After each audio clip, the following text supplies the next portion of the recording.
Notre Dame narrowly escaped today with a 69-65 victory over Northeastern. Joining me from Notre Dame is Jonathan, and from Northeastern is Matthew. So, gentlemen, tell me how this game went down in your eyes. Why don't we start off with the winners, Jonathan? Go ahead. Thanks, Matt. I appreciate that. Yeah, boy, oh boy. Northeastern definitely played at their best level, I think. The biggest thing for the Huskies was turnovers. They had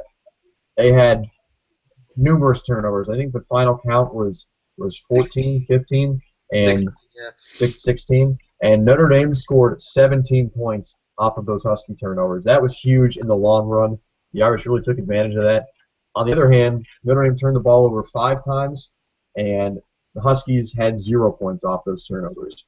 So Notre Dame had the points where it counted the most on the travels, on the giveaways.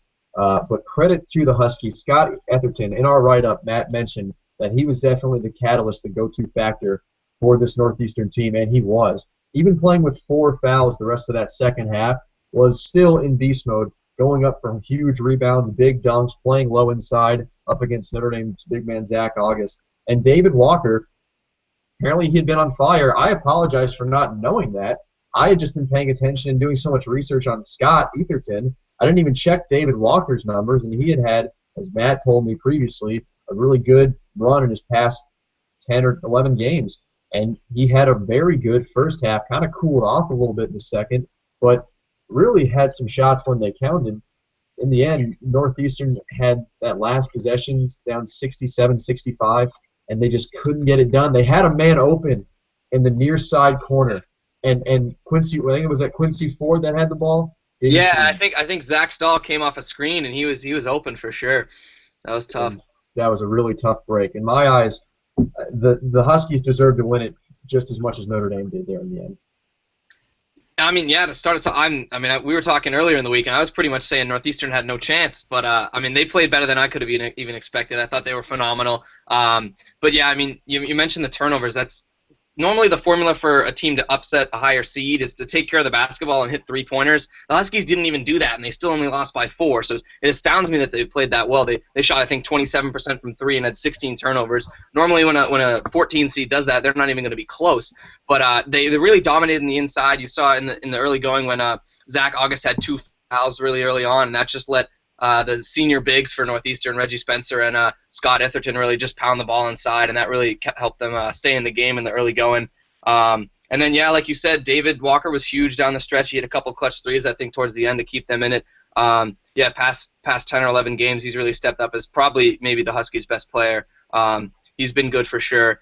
But, overall, it was a fantastic effort. I think August was phenomenal. I think he finished with, 23 points. They just had no answer for him. He was phenomenal. But overall, I think, Northeastern played about as well as they could have played, and at the end of the day, you got to be happy with how they performed. Definitely. All right, and now Notre Dame will await the winner of Butler in Texas, which is going on right now. Since we have you on, Jonathan, is there a team that you want to face?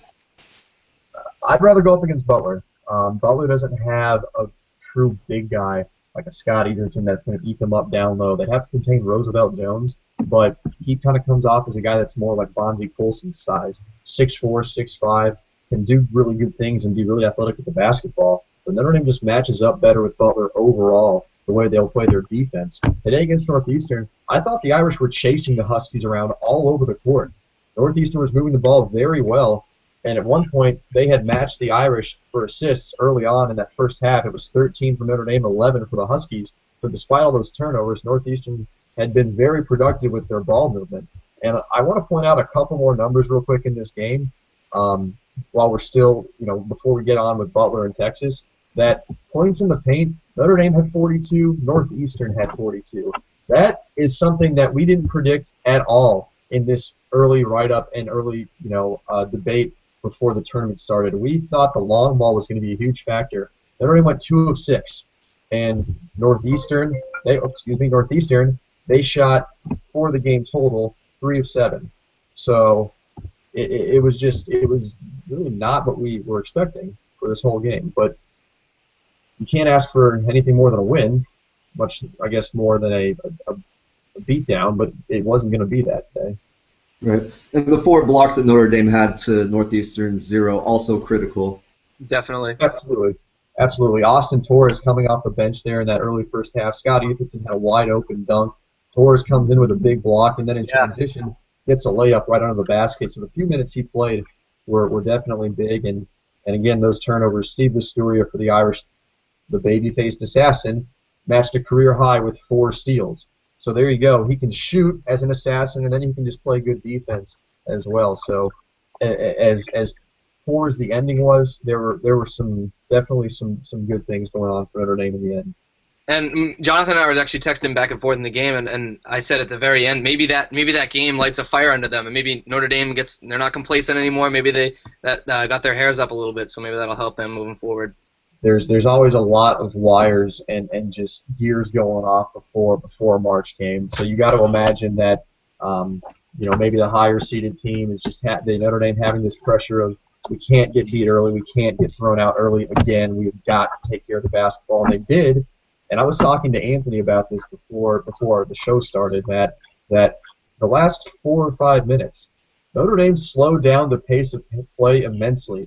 They held on to the ball, got the shot clock running, but with 5 or 6 seconds left, they would jack up a long 3 or a long jump shot and would be to no avail. So Notre Dame kind of shot themselves in the foot there at the end when Mike Gray slowed down his tempo that has been so upbeat and up-paced this year. It was kind of baffling to me that something that had been working so well throughout the whole game, they just kind of steered away from. And I don't want to say that they let the Huskies back in the game, because Northeastern climbed back in that game on their own. But I certainly think that it affected Notre Dame's play towards the end. Tempo definitely a necessity this time of year when emotions are running high. Notre Dame will be back in action on the 21st. That's Saturday. And gentlemen, I want to thank you both for coming on. Matt, terrific season by Northeastern. Thank you so close to going on. Congratulations on the good season. All right, and Jonathan, we will be seeing you again soon. Yes, we'll see you again Saturday and be offering more insight on Twitter throughout the rest of the day and the week to come. Yeah, now that you've unlocked your profile for everyone. I'm sorry, okay? It was a mistake.